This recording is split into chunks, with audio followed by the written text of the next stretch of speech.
Hi അസ്സാം വലൈക്കും. ഇന്ന് നമ്മൾ ചെയ്യാൻ പോകുന്നതെന്ന് വെച്ചാൽ നല്ലൊരു കൂൺ പാലക്ക് കറിയാണ് ചെയ്യാൻ പോകുന്നത്. ഇന്ന് കടയിൽ പോയപ്പം എന്തെന്നില്ലാതെ ഒരു കൂൺ കഴിക്കാൻ തോന്നി. അങ്ങനെ പെട്ടെന്ന് തന്നെ കൂൺ വാങ്ങിച്ചു.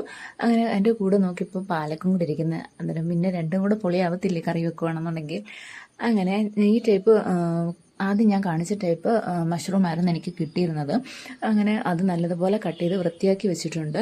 ഇനി നമുക്ക് ചെയ്യേണ്ടതെന്ന് വെച്ചാൽ ഇപ്പം ഞാൻ ചട്ടിയിലാണ് ചെയ്യുന്നത്. കാരണം അന്നേരം അതിൻ്റെ ഒരു ടേസ്റ്റും കൂടെ കറിക്ക് കിട്ടുമല്ലോ എന്ന് വെച്ചിട്ടാണ്.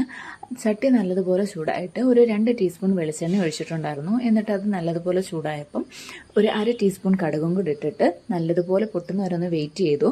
എപ്പോഴാണെങ്കിലും പൊട്ടിയിട്ടേ നമ്മൾ ബാക്കി കാര്യങ്ങൾ ഇടാൻ പാടുള്ളൂ.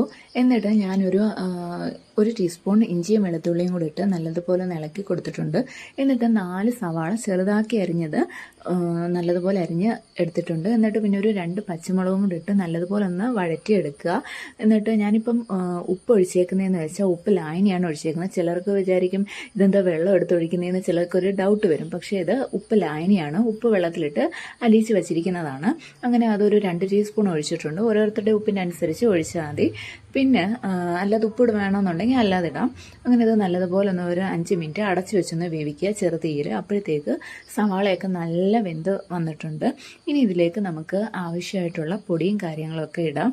അതിന് വേണ്ടിയിട്ട് ആദ്യം 1/2 ടീസ്പൂൺ മഞ്ഞൾപ്പൊടിയും 1/2 ടീസ്പൂൺ മുളക് പൊടിയാണ് ഇട്ടേക്കുന്നത്. മുളക് പൊടി നിങ്ങളുടെ എരിവിനനുസരിച്ച് ഇടാം. ഇത് നല്ല എരിയുള്ള മുളകായത് കൊണ്ടാണ് ഞാൻ 1/2 ടീസ്പൂൺ മുളക് പൊടി ഇട്ടേക്കുന്നത്. കാശ്മീരിയൊക്കെ ആണെന്നുണ്ടെങ്കിൽ 1 ടീസ്പൂണും 1.5 ടീസ്പൂണും ഒക്കെ ഇടാം. എന്നിട്ട് മല്ലിപ്പൊടി ഞാൻ 1 ടീസ്പൂൺ ഇട്ടിട്ടുണ്ട്.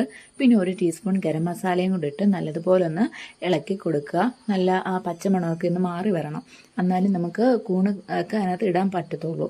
അങ്ങനെ നല്ലതുപോലെ അതിൻ്റെ പച്ചമണമൊക്കെ മാറി വന്നിട്ടുണ്ട്.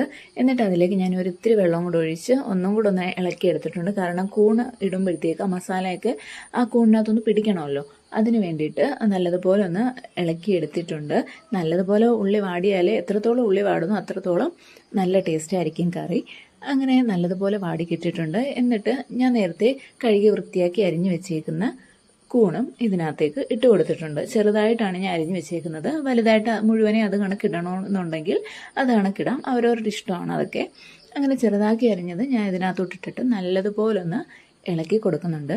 ഇളക്കി കൊടുത്തിട്ട് ബാക്കി അന്നേരം നിങ്ങൾക്ക് ഉപ്പും കാര്യങ്ങളൊക്കെ കറക്റ്റാണോ എന്നൊക്കെ ഒന്ന് നോക്കാം.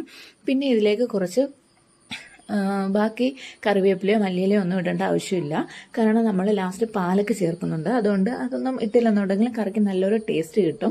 അങ്ങനെ കുറച്ച് വെള്ളവും കൂടെ ഞാൻ ആഡ് ചെയ്തിട്ട് നല്ലതുപോലെ ഒന്ന് ഇളക്കി വീണ്ടും ഒരു 5 മിനിറ്റ് അടച്ചു വെച്ച് ചെറുതീയിൽ വേവിക്കാമെന്ന് വെച്ചു. അപ്പോഴത്തേക്ക് മഷ്റൂമൊക്കെ നല്ലതുപോലെ വെന്ത് കിട്ടുമല്ലോ. അങ്ങനെ അത് നല്ലതുപോലെ തിള വന്നിട്ടുണ്ട്. ഇനി ഇതിലേക്ക് നമ്മൾ അരിഞ്ഞു വെച്ചേക്കുന്ന പാലക്കും കൂടെ ഇട്ട് കൊടുക്കാം. ഞാനിപ്പോൾ പാലക്ക് ചെറുതായിട്ടാണ് അരിഞ്ഞിട്ടേക്കുന്നത്. അന്നേരം പെട്ടെന്ന് വാടുകയും ചെയ്യും. അതിൻ്റെ ടേസ്റ്റ് നല്ലതുപോലെ ഇറങ്ങുകയും ചെയ്യുമല്ലോ. അങ്ങനെ അതിന് വേണ്ടിയിട്ടാണ്. പലരും പല ടൈപ്പാണ് മഷ്റൂം കറി വെക്കുന്നത്. ഒരു ടൈപ്പ് ഇങ്ങനെ വെക്കാം. പിന്നെ ചിലർക്ക് നല്ല ക്രീമി ടൈപ്പും വെക്കുന്നത് നല്ല ടേസ്റ്റാണ് മഷ്റൂം വെക്കുന്നത്.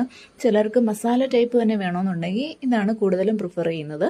അങ്ങനെ പാലക്കും കൂടി ഇട്ട് നല്ലതുപോലെ ഒരു 2 മിനിറ്റ് ഒന്ന് ഇളക്കുമ്പം തന്നെ മഷ്റൂം പാലക്ക് കറി റെഡി ആയിട്ടുണ്ട്. ഒന്ന് സബ്സ്ക്രൈബ് കൂടെ ചെയ്യണേ.